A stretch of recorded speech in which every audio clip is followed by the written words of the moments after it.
মৰমৰ ছাত্ৰ ছাত্ৰীসকল, তোমালোকক বহুত দিন দেখা নাই। যোৱা বছৰৰ দৰে এই বছৰো আমাৰ আকৌ সেই একেই লকডাউনৰ নিচিনা পৰিৱেশৰ সৃষ্টি হ'ল। তোমালোকে খুব সাৱধানে থাকিবা আৰু ক'ৰবালৈ অত্যন্ত জৰুৰী অৱস্থাত যাবলগীয়া হ'লেও মুখত মাস্কখন লগাইহে যাবা। আৰু এনেই বহুত ল'ৰা ছোৱালীৰ লগত খেলিবলৈ এইকেইদিন যাব নালাগে। ঘৰত সাৱধানে থাকিবা, মা দেউতাকো ক'বা, আৰু ঘৰত গৰম পানী খাই থাকিবা, আৰু কৰোনাৰ পৰা যাতে তোমালোক বাচি থাকিব পাৰা তাৰেই মই কামনা কৰিছোঁ। আজি মই মাস্কখন খুলি লওঁ, তোমালোকৰ বুজাত হয়তো অসুবিধা হ'ব। তোমালোকে কিন্তু মাস্ক কেতিয়াও নেৰিবা, পিন্ধি থাকিবা। মই আজি ৪ৰ্থ শ্ৰেণীৰ ছাত্ৰ ছাত্ৰীসকলৰ কাৰণে ভাষাৰ এটা পাঠ অকণমান বুজাব খুজিছোঁ। তোমালোকে যিসকলৰ মোবাইল আছে চাবা, আৰু যিসকলৰ নাই পাৰিলে এই ক্লাছটো দেখুৱাই দিবা, ঠিক আছে?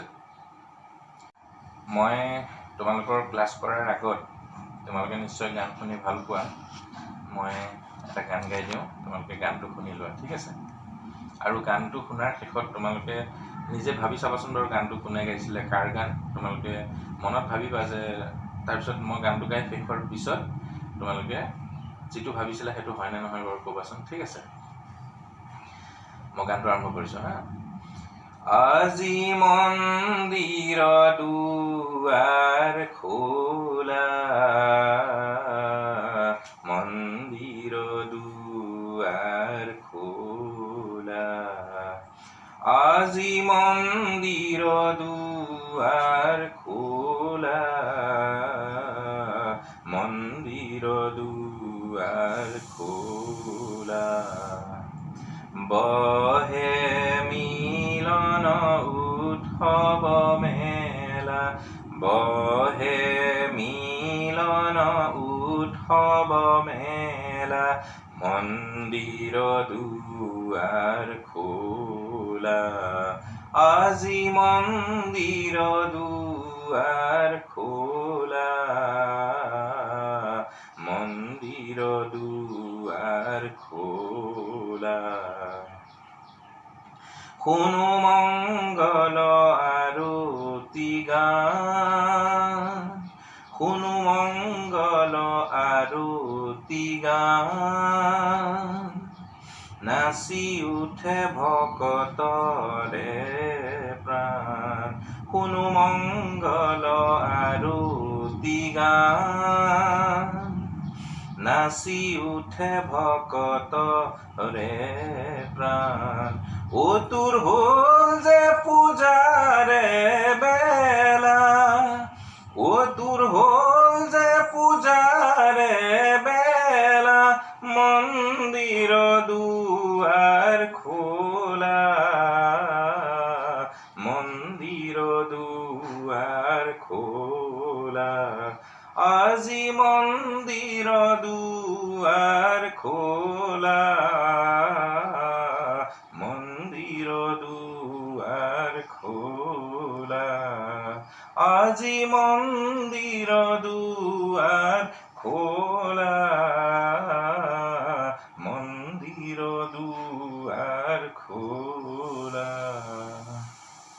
তোমালোকে ভাবিলানে বাৰু গানটো কোনে গাইছিলে, কাৰ গান? মই আমাৰ আজিৰ ক্লাছটোৰ শেষত আৰু এটা গান শুনাবলৈ চেষ্টা কৰিম। মই তোমালোকক কৈ দিছোঁ, তোমালোকে ভবাটো হয়নে নহয় ক'বা। এইটো কলাগুৰু বিষ্ণুপ্ৰসাদ ৰাভাৰ এটা যুগজয়ী কালজয়ী গীত।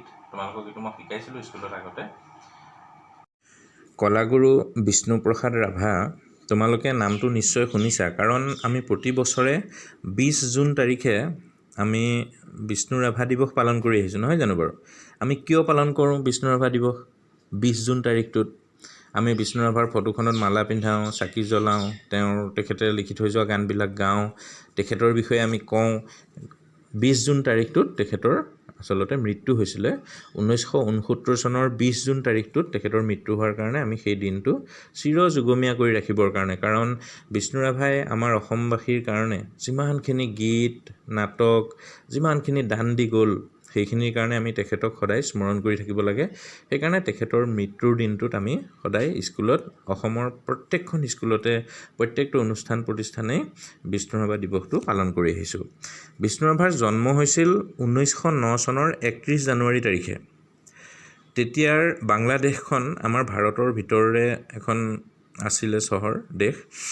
ভাৰতৰ ভিতৰতে থকাৰ কাৰণে সেই বাংলাদেশখন ভাৰততে আছিলে, সেইকাৰণে তেওঁ ভাৰততে জন্ম, আচলতে বাংলাদেশত জন্ম নহয়। সেই তেতিয়া যিহেতু বাংলাদেশখন ভাৰতৰ অংগ আছিলে, সেইকাৰণে তেওঁ জন্ম হৈছিল বাংলাদেশৰ ৰাজধানী ঢাকা চহৰত। তেওঁৰ দেউতাকৰ নাম আছিল গোপাল ৰাভা। তেখেতে গোপাল ৰাভা তেখেতৰ পিতৃৰ নাম। তেখেতে পিতৃয়ে যিহেতু বাংলাদেশত চাকৰি কৰি আছিলে, সেইকাৰণে তেওঁৰ তাতেই জন্ম হৈছিল, তেওঁ তাতে আছিলে মাতৃ। তাৰপিছত তেওঁলোক তেজপুৰলৈ বদলি হৈ আহে। তোমালোকে শুনি ভাল পাবা যে তোমালোক যি ঠাইৰ মানুহ, আমাৰ ঘৰ তেজপুৰত চবৰে, আৰু বিষ্ণুৰাভাও তেজপুৰতেই পঢ়িছিলে। তোমালোক যেনেকৈ আমাৰ জাৰণি LP স্কুলত পঢ়িছা, ঠিক তেনেকৈ আমাৰ বিষ্ণুপ্ৰসাদ ৰাভাও তেজপুৰৰে এখন স্কুলত পঢ়িছিল, তেজপুৰৰ চৰকাৰী হাইস্কুলত পঢ়িছিলে। তোমালোকে দেখিছা, তেজপুৰ টাউনতে আছে, সেইখন স্কুলতে পঢ়িছিল। বিষ্ণুৰাভা পঢ়া শুনাত বৰ চোকা আছিলে। তেওঁ ইমানেই চোকা আছিল যে 1926 চনত তেওঁ যেতিয়া মেট্ৰিক পৰীক্ষা দিছিলে, তেতিয়া আমাৰ গোটেই দৰং জিলাৰ ভিতৰত আটাইতকৈ বেছি নম্বৰ পাইছিলে তেওঁ যেতিয়া মেট্ৰিক পাছ কৰাৰ পিছত যেতিয়া ডাঙৰ হ'ল, তেতিয়া ৰূপ কোঁৱৰ জ্যোতিপ্ৰসাদ আগৰৱালা, ফণী শৰ্মা, হেমাংগ বিশ্বাস আদিৰ দৰে ডাঙৰ ডাঙৰ ব্যক্তিক লগ পাইছিল। আৰু জ্যোতিপ্ৰসাদ আগৰৱালাৰ লগতেই তেওঁ গান, নাচ, নৃত্য, এইবিলাক চিনেমা সকলো কৰিবলৈ আৰম্ভ কৰিছিল। তেওঁ এবাৰ বাৰাণসীত সৰ্বভাৰতীয় পৰ্যায়ত এখন সমাৱৰ্তন অনুষ্ঠিত হৈছিলে, তাত তেওঁ তাণ্ডৱ নৃত্য প্ৰদৰ্শন কৰিছিল। ভগৱান শিৱৰ লগত জড়িত থকা এই তাণ্ডৱ নৃত্যত তেওঁ ইমান ধুনীয়া প্ৰদৰ্শন কৰিছিল, ইমান ধুনীয়া নাচিছিল, ইমান শকতাপদ এজন মানুহ, ইমান ধুনীয়াকৈ নৃত্য কৰিছিল যে তেওঁৰ সেই নৃত্য দেখি ৰাষ্ট্ৰপতি ডক্টৰ সৰ্বপল্লী ৰাধাকৃষ্ণনে তেওঁক কলাগুৰু উপাধি দিছিলে তাতেই। তেওঁ ইমানেই কলাৰ গুৰু, তাৰমানে সকলোবোৰ কলাৰ তেওঁ গুৰু, কাৰণ তেওঁ বহুত বাদ্যযন্ত্ৰ, অসমৰ যিমানবিলাক বাদ্যযন্ত্ৰ আছে, ঢোল, খোল, দবা, শংখ, তাল, মৃদং, যিমানবিলাক আছিলে তেওঁ সকলোবোৰ বজাব জানিছিলে। আৰু তেখেতে সকলো বাদ্যযন্ত্ৰ বজাব জানে। বিভিন্ন গান, ইমান ধুনীয়া ধুনীয়া গান লিখি থৈ গ'ল, ইমান ধুনীয়া গান তেওঁ গাই থৈ গ'ল।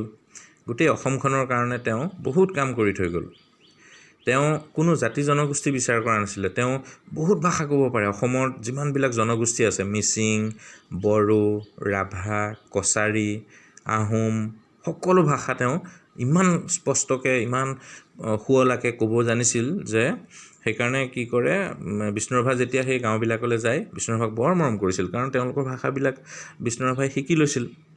অসমত যিমানবিলাক ভাষা আছে, সকলোবিলাক ভাষাই তেওঁ স্পষ্টকৈ ক'ব পাৰিছিল।